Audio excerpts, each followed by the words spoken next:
তুমি কি এমন একজন মানুষের গল্প শুনেছ যিনি হিন্দু পরিবারে জন্ম নিয়ে বাইবেল পুড়িয়ে ফেলেছিলেন, কিন্তু পরে নিজে হয়ে উঠেছিলেন ভারতের সবচেয়ে প্রভাবশালী খ্রিস্টান সাধু?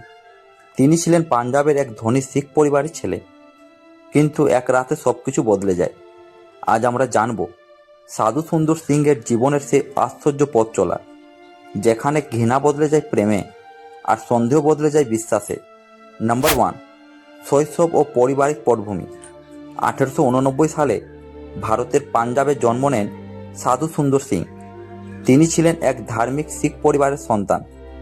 ছোটবেলা থেকে ধর্মীয় শিক্ষা পেতেন। ভগবদ্গীতা, উপনিষদ সবে পড়েছিলেন গভীরভাবে, কিন্তু খ্রিস্টান মিশনারিদের প্রতি ছিল তার তীব্র বিরাগ। তিনি ভাবতেন খ্রিস্টান ধর্ম ভারতীয় সংস্কৃতিকে ধ্বংস করছে। নাম্বার 2, বাইবেল পড়ানোর ঘটনা। একদিন রাগের মাথায় তিনি একটি বাইবেল কিনলেন, পড়ার জন্য নয়, পুড়িয়ে ফেলার জন্য। সবার সামনে তিনি সেই বাইবেল আগুনে ছুড়ে দেন, কিন্তু ভিতরে ভিতরে তার মন ছিল অস্থির। তিনি ঈশ্বরকে চ্যালেঞ্জ করলেন, যদি তুমি সত্যি থাকো আমাকে দেখা দাও, না হলে আমি আত্মহত্যা করব। নাম্বার 3, সেই অলৌকিক রাত। 1904 সালের এক ভোর রাতে তিনি রেল লাইনের পাশে দাঁড়িয়েছিলেন মৃত্যুর অপেক্ষায়। হঠাৎ চারপাশে আলোকিত হয়ে উঠল। তিনি অনুভব করলেন এক উজ্জ্বল আলো, আর সেই আলোর মধ্যেই যিশুর মুখ। যিশু যেন বলছেন, কেন তুমি আমাকে কষ্ট দিচ্ছ? আমি তোমার জন্য প্রাণ দিয়েছি।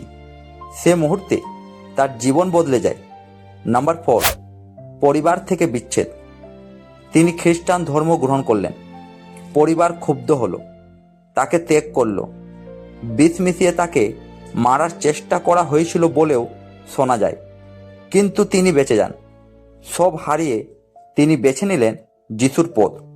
নাম্বার 5, সাধুর পোশাক, খ্রিস্টের বার্তা।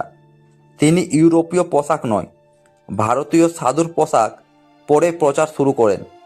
কমলা বস্ত্র, খালি পা, হাতে বাইবেল। তিনি গ্রামে গ্রামে ঘুরে বলতেন, যিশু শুধু পশ্চিমাদের জন্য নন, তিনি আমাদেরও প্রভু। নাম্বার 6, তিব্বতের বিপজ্জনক যাত্রা। সাধু সুন্দর সিং বহুবার তিব্বতে গিয়েছিলেন। তিব্বত তখন ছিল অত্যন্ত বিপজ্জনক এলাকা। একবার তাকে ধরা হয় এবং মৃত্যুদণ্ড দেওয়া হয়।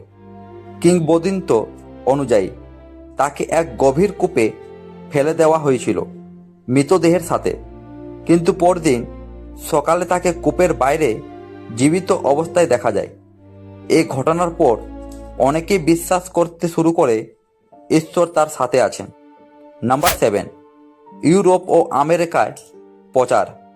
1920 এর দশকে তিনি ইউরোপ সফর করেন, ইউনাইটেড কিংডম, জার্মানি, এমনকি ইউনাইটেড স্টেটসেও বক্তৃতা দেন।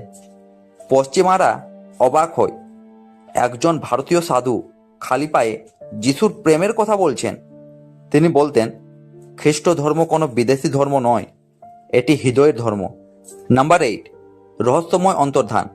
1929 সালে তিনি আবার তিব্বতের উদ্দেশ্যে রওনা হন। তারপর তিনি আর কখনো ফিরে আসেননি। অনেকে বলেন তিনি পাহাড়ে মারা যান, কেউ বলেন তিনি গোপনে সাধনা করেছিলেন।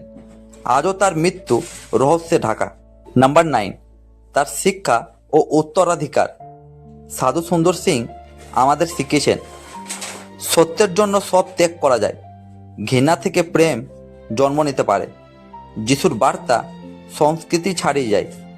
তার জীবন প্রমাণ করে ঈশ্বর যখন কাউকে ডাকেন, তখন কোনো শক্তি তাকে থামাতে পারে না। যদি এই গল্প তোমাকে স্পর্শ করে থাকে, তাহলে ভিডিওটি লাইক করো, শেয়ার করো, কমেন্টে লেখো, আমি বিশ্বাস করি। আরও এমন অনুপ্রেরণামূলক বাইবেল ইতিহাস জানতে সাবস্ক্রাইব করো।